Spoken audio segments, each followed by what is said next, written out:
Ingin hasil panen padi kalian meningkat sampai 3 kali lipat? Kuncinya bukan di pupuk mahal, tapi di pilihan yang tepat. Di video ini, saya akan bongkar 3 pupuk semprot terbaik yang terbukti ampuh untuk masa generatif padi. Cukup pilih satu saja dan semprotkan di waktu yang pas.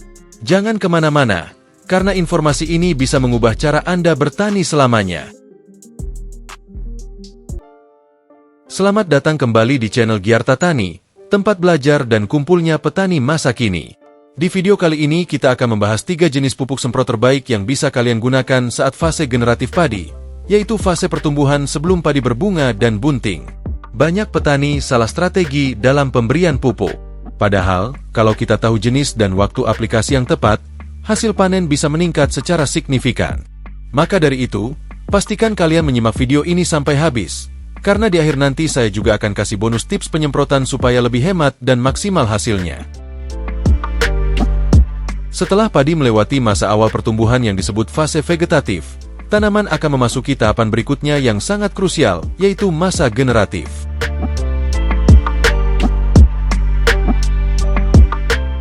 Lalu, apa itu masa generatif? Masa generatif adalah fase di mana tanaman padi tidak lagi fokus menumbuhkan daun atau memperbanyak anakan, melainkan mulai mempersiapkan diri untuk membentuk malai, berbunga, dan mengisi bulir padi. Ini adalah fase yang menentukan apakah hasil panen nantinya akan bernas dan melimpah, atau malah gagal mengisi dengan sempurna. Biasanya, masa generatif dimulai pada usia padi sekitar 40-45 hari setelah tanam, tergantung pada varietas yang ditanam dan kondisi lingkungan. Nah, pada masa ini, kebutuhan nutrisi tanaman berubah drastis. Jika di fase vegetatif tanaman butuh lebih banyak nitrogen untuk pertumbuhan daun dan batang, maka di masa generatif, tanaman butuh fosfor dan kalium dalam jumlah yang tepat. Fosfor berguna untuk merangsang pembentukan bunga dan malai, sedangkan kalium membantu proses pengisian bulir agar padat dan berat. Oleh karena itu, sangat penting memberikan pupuk semprot yang tepat di fase generatif ini.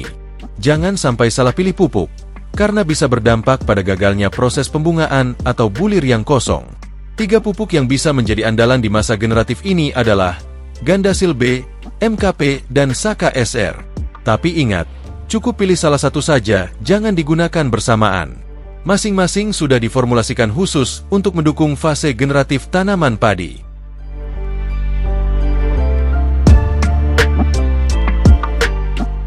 Yang pertama adalah Gandasil B. Ini adalah pupuk daun yang sangat terkenal di kalangan petani hortikultura, tapi ternyata juga sangat efektif untuk padi. Kandungan utama Gandasil B adalah unsur boron, fosfor, dan kalium yang sangat dibutuhkan untuk merangsang pertumbuhan tunas, akar, dan mempercepat pembungaan. Cara pemakaian Gandasil B untuk padi: gunakan 2 sendok makan per tangki 16 liter, lalu semprotkan pada usia padi 50 hari setelah tanam dan 65 HST. 2 kali penyemprotan saja sudah cukup. Tapi harus diingat, semprot saat cuaca cerah dan pastikan daun benar-benar kering agar pupuk terserap maksimal. Untuk kelebihan Gandasil B adalah reaksinya cepat dan harganya sangat terjangkau. Bahkan bisa kalian beli di toko pertanian terdekat atau di deskripsi video ini.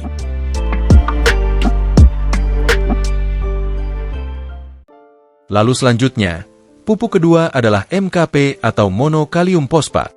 Ini adalah pupuk daun dengan kandungan fosfat yang sangat tinggi, cocok untuk merangsang pembentukan bunga dan pengisian bulir. Tapi MKP juga sangat efektif digunakan sejak masa vegetatif akhir untuk mempersiapkan padi masuk ke fase generatif. Gunakan 3 sendok makan per tangki, aplikasikan sebanyak 3 kali, yaitu saat padi berumur 45 hari, 55 hari, dan 65 hari. MKP ini bagus untuk memperkuat batang, memperbanyak anakan produktif, dan mencegah kerontokan bunga nantinya.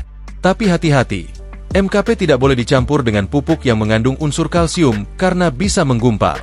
Gunakan secara tersendiri dan bersih.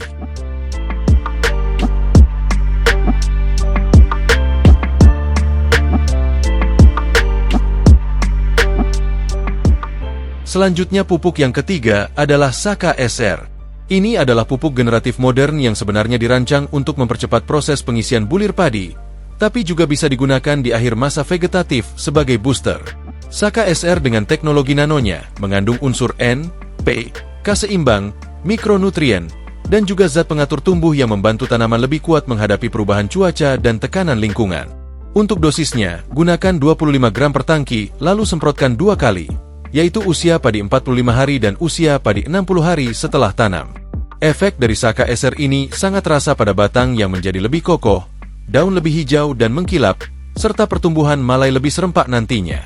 Banyak petani yang sudah mencoba Saka SR mengatakan hasil panennya meningkat drastis.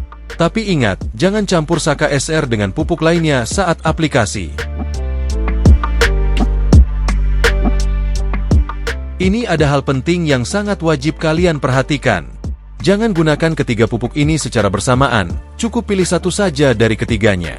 Karena kalau dicampur, malah bisa terjadi kelebihan unsur hara dan membuat tanaman stres. Jadi pilih mana yang paling sesuai dengan kondisi lahan dan cuaca di wilayah kalian. Nah, supaya penyemprotan lebih efektif, berikut beberapa tips. Semprot pada pagi hari jam 7 sampai 9 pagi atau sore hari jam 3 sampai 5 sore. Gunakan perekat agar pupuk lebih menempel di daun. Jangan semprot saat angin kencang atau saat tanaman masih basah. Gunakan air bersih dan hindari air yang keruh. Dengan cara ini, pupuk akan lebih cepat diserap dan hasilnya bisa langsung terlihat dalam 5 sampai 7 hari setelah aplikasi.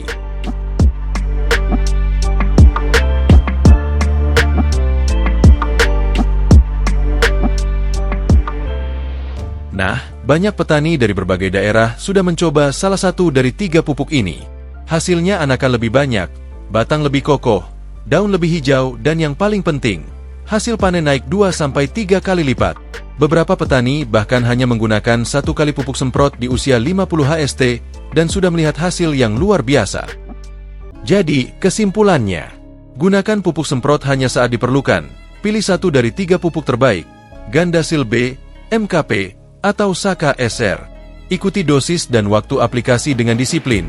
Jangan dicampur dan jangan asal semprot. Dengan cara ini, kalian bisa menghemat biaya, tenaga, dan mendapatkan hasil panen yang berlimpah. Terima kasih sudah menyimak video ini sampai habis. Kalau kalian merasa video ini bermanfaat, silakan klik like, share ke grup petani kalian, dan jangan lupa subscribe channel ini untuk update terbaru soal pertanian modern yang murah tapi efektif.